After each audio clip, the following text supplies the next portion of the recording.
Hi, everybody, and welcome to Bench Racing with Steve Hansen, a little show where we kind of yak about the past weekend's racing.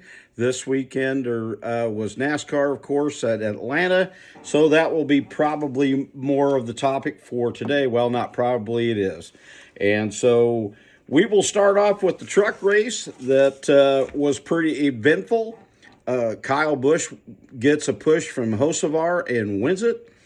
And it was kind of good to see Kyle back in victory lane.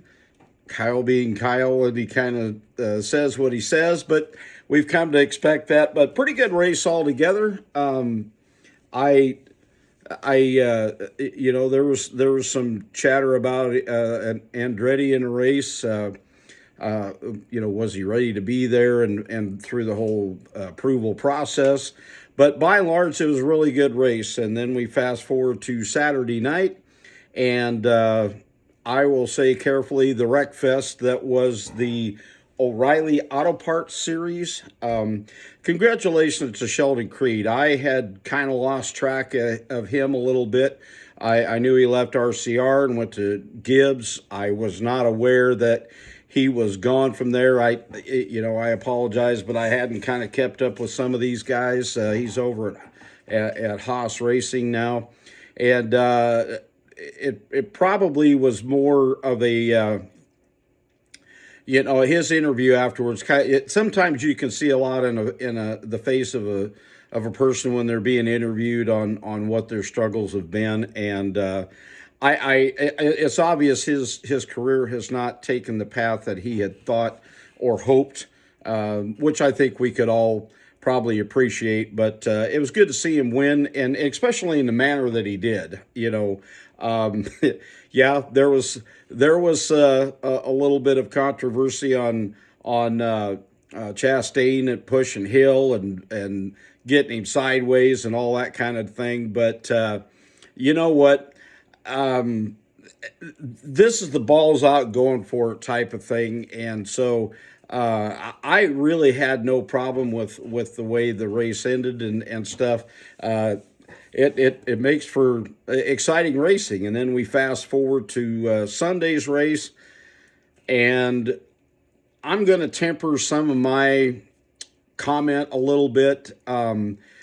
Congratulations to Tyler Reddick. Being a former dirt racer, it's kind of fun to see a dirt racer get up there, kind of like Kyle Larson and Christopher Bell, some of those guys.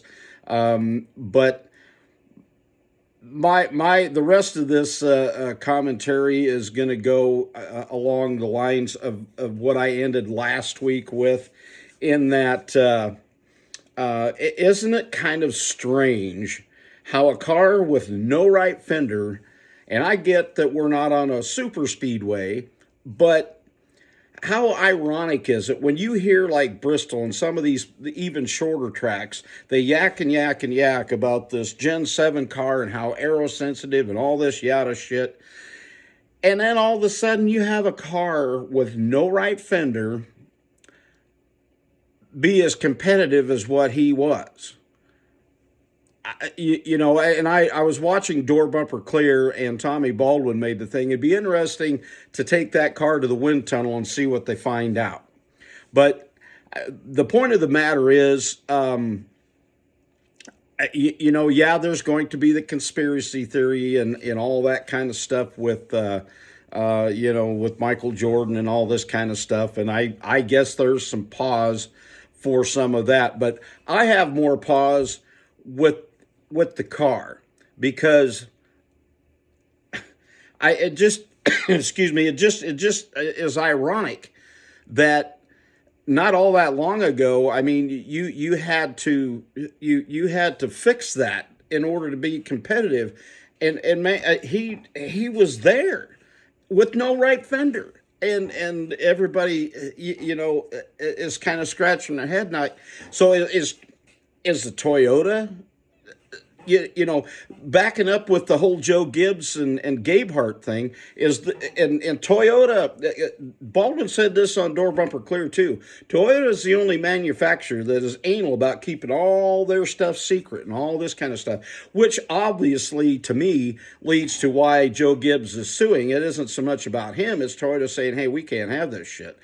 And you know, pretty convenient for Toyota to hide behind Joe Gibbs and push him into doing all this stuff. But that's probably a topic for another day. But anyway, like I said, I don't, this whole carbon fiber thing, and that's what I'm going to close with. It's been rumored that Xfinity and the truck series are going to go to carbon fiber bodies. Well, I'm going to pump the brakes on that because, listen, NASCAR did this Gen 7 car and all the crap that goes with this because, back to again, race on Sunday, buy on Monday. Well, I looked, and there is not one single vehicle out there that's in NASCAR that is all carbon fiber. And this was all done under the pretense of being able to control this and cost-effective that and all that nonsense. Well, and I know ARCA went to these carbon fiber bodies to control cost. Well, anyway, please don't ruin the Xfinity and the truck series by taking the craftsmanship